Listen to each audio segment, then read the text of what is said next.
बंगाल की तरह यूपी में भी भाजपा का होगा सफाया। भाजपा की खत्म हुई हिंदू मुस्लिम की सियासत। राम नाम के खेल को लोगों ने मारी ठोकर।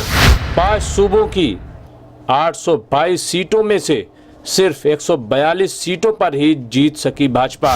कुछ अहम लीडरों के बयान पर देखिए हमारी ये रिपोर्ट। रोजनामा इंकलाब ने एक अहम खबर शाया की है जो इस तरह है।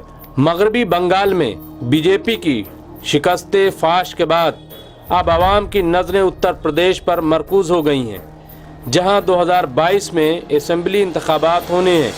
हिंदू मुस्लिम सियासी कार्ड की नाकामी से अपोजिशन के हौसले बुलंद हैं। सीपीआई के कौमी सेक्रेटरी अतुल कुमार अंजान ने इंकलाब ब्यूरो से बात करते हुए कहा कि 5 सूबों में जो इंतखाबात हुए हैं उनमें कुल 822 सीटें थीं और बीजेपी के हिस्से में सिर्फ 142 सीटें ही आई हैं। तमिलनाडु और केरला में खाता तक बीजेपी का नहीं खुला।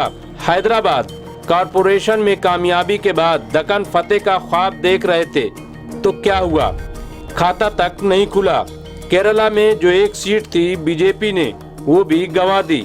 उन्होंने कहा कि बीजेपी कहती है कि हम एक अलग किस्म की पार्टी हैं, तो ये कैसी पार्टी है जो कहीं फिल्मी एक्टरों को भरती है तो कहीं दूसरी पार्टियों के लीडरान का अगवा करती है। बंगाल में तो ये अगवा पार्टी थी। केरला में मेट्रो मैन लाए तो क्या हुआ। मिस्टर अंजान ने कहा कि ये शिकस्त मोदी की पॉलिसियों की, अमित शाह की गलत बयानी की शिकस्त है। बंगाल में आरएसएस और बीजेपी के 15,000 कारकुनान बाहर से लगाए गए थे। 790 एमपी और एमएलए थे। 100 के करीब रियासती और मरकजी वज़रा थे। कोई होटल में तो कोई किराए के मकान में रहकर काम कर रहा था। हजारों करोड़ खर्च किया गया ताकि जमहूरियत का अगवा हो सके, लेकिन शिकस्त हुई। उन्होंने कहा कि मोदी की पॉलिसी से आवाम का एतमाद खत्म हो गया। बढ़ती महंगाई, बेकाबू कोरोना, सरमायाकारों को लूट की छूट, दवाइयों की कालाबाजारी, नकली दवाओं की बेलगाम फरोख्त से आवाम नाला है। गांव और किसान नाराज हैं, जिससे इनका मजहबी कार्ड नहीं चला। इस इलेक्शन से पता चलता है कि हिंदू मुस्लिम नहीं, इंसानी सरोकार अहम है। उन्होंने कहा कि आने वाले दिनों में यूपी, पंजाब और उत्तराखंड में इलेक्शन होना।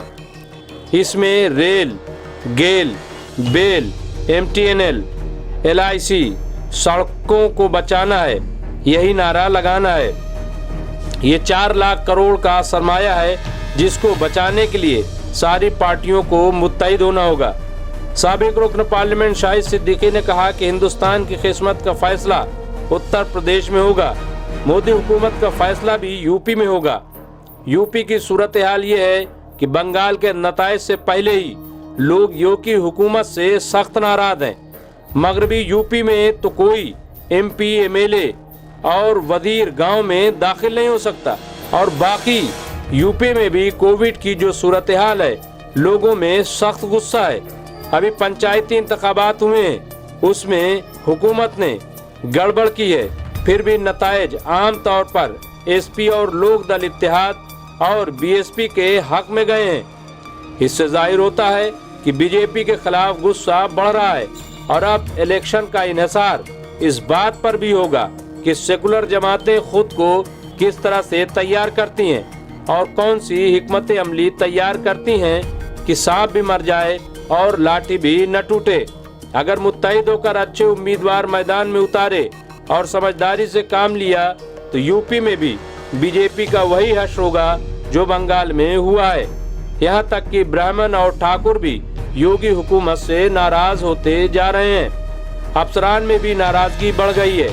टीचिंग बिरादरी, किसान और खवातीन, नौजवान सब नाराज हैं। इस माहौल का फायदा किस तरह उठाना है, इस पर गौर करें, क्योंकि इलेक्शन लड़ने में जो महारत मोदी को हासिल है किसी को हासिल नहीं है। कांग्रेस लीडर आचार्य प्रमोद कृष्णम ने कहा कि यूपी में कोविड वबा के सबब जो हालात पैदा हुए हैं उसको देखकर कहा जा सकता है कि पूरे सूबे में हुकूमत के खिलाफ नाराजगी है, लेकिन इलेक्शन आते आते ये नाराजगी किस हद तक रह पाएगी कह पाना मुश्किल है।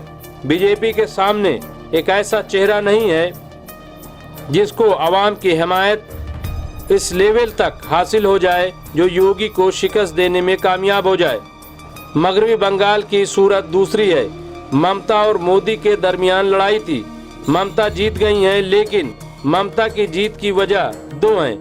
एक, ममता को बीजेपी हिंदू मुखालिफ साबित नहीं कर पाई। दूसरी, प्लानिंग मुस्लिम वोट में तकसीम की थी जो नाकाम हो गई।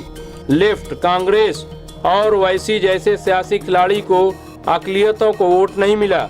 सब ने टीएमसी का साथ दिया। बंगाली हिंदुओं ने ममता का साथ नहीं छोड़ा।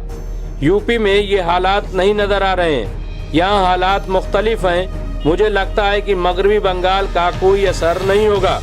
तो ये था लीडरान का बयान, जिससे अंदाजा लगाया जा सकता है कि इस वक्त भाजपा की पोजीशन क्या है। डॉक्टर नासरा खातून, रिपोर्ट, MMC न्यूज इंडिया, नई दिल्ली।